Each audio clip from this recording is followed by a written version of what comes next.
Hello मित्रांनो, तुमच्या मराठी दिग चॅनलवर स्वागत आहे। मी तुम्हाला मराठी दिग चॅनलवर रोज नवीन इंग्रजी शब्द शिकवणार।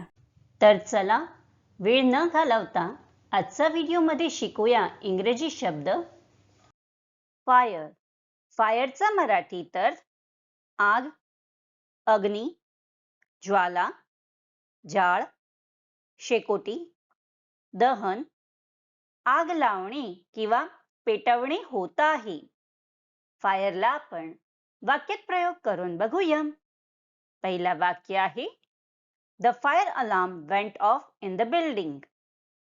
दुसरा वाक्य आहे She put out the fire with a bucket of water. तिसरा वाक्य आहे The fire burned brightly in the fireplace. चौथा वाक्य आहे The fire truck arrived quickly. Friends, व्हिडिओला लाईक, शेअर आणि कमेंट करायला विसरू नका आणि चॅनलला सबस्क्राईब करा। Thank you.